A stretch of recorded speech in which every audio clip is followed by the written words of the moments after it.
Assalamualaikum warahmatullahi wabarakatuh. Sahabat muslim yang Allah muliakan, di dalam Al-Quran disebutkan bahwa fungsi diciptakannya gunung-gunung itu yang paling utama adalah sebagai pasak untuk menguatkan bumi atau untuk mengokohkan permukaan bumi. Nah, lalu apakah penjelasan Al-Quran tersebut diakui juga oleh para ahli geologi? Kalau kita berbicara tentang manfaat-manfaat diciptakannya gunung-gunung oleh Allah Subhanahu wa Ta'ala, tentu sangatlah banyak manfaatnya. Di antaranya terdapat di gunung itu sumber air bersih bagi kebutuhan manusia maupun hewan. Bahkan banyak perusahaan-perusahaan air mineral yang mengambil sumber air dari pegunungan lalu dikemas dan dijual kepada masyarakat. Selain itu, air dari pegunungan juga sangat bermanfaat untuk mengairi tanaman agar tumbuh subur. Dan biasanya tanah yang berada di kaki gunung adalah tanah yang subur, sehingga menghasilkan tanam-tanaman yang berkualitas. Lalu di dalam gunung juga terdapat bahan-bahan tambang yang berlimpah. Ketika gunung mengalami erupsi, beribu-ribu ton material dari dalam perut bumi dikeluarkan ke permukaan, di antaranya pasir, bebatuan, hingga belerang yang bermanfaat atau bisa digunakan untuk bahan baku obat dan juga pembuatan kosmetik. Nah, manfaat-manfaat tersebut dapat diketahui oleh manusia sejak zaman dahulu.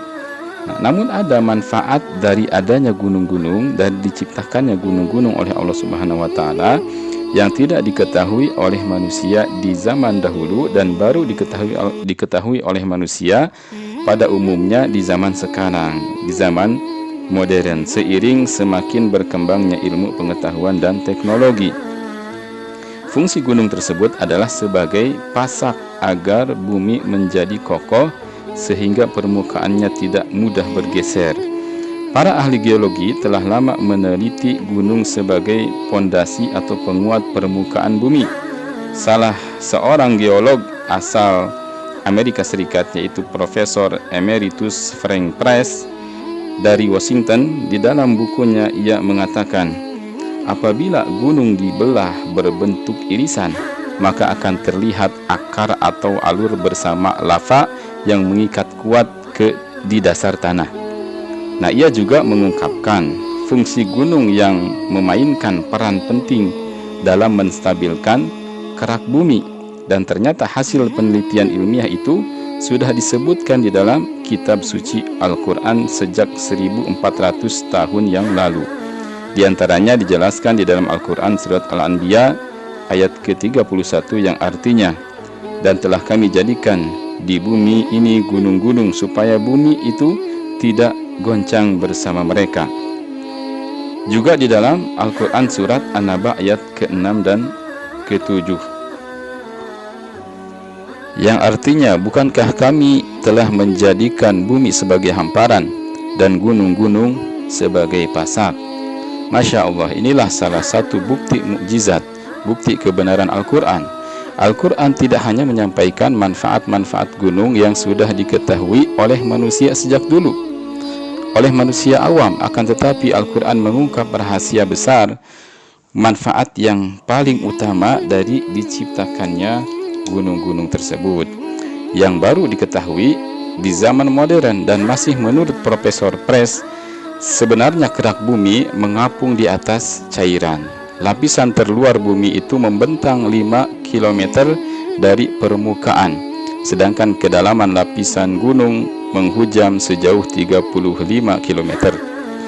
Dengan demikian, pegunungan adalah semacam pasak yang didorong ke dalam bumi. Jadi gunung inilah yang berfungsi sebagai pasak untuk menstabilkan kerak bumi, ungkap Profesor Price. Hal senada juga diungkapkan oleh Profesor Shiaveda, ahli geologi dari Jepang. Menurut Shiaveda, ketika lempengan bumi saling bertumbukan, maka lempengan yang lebih kuat menyelip ke bawah lempengan yang satunya, sementara yang di atas melipat dan membentuk dataran tinggi, dan gunung inilah yang mengikat kuat di dasar permukaan bumi. Maka tidak ada keraguan bahwa ini adalah salah satu bukti kebenaran Al-Quran. Lalu di surat An-Nahl ayat ke-15 Allah juga berfirman yang artinya, dan Dia menancapkan gunung-gunung di bumi supaya bumi ini tidak berguncang bersama kamu. Maha benar Allah dengan segala firman-Nya. Wallahu a'lam bishawab.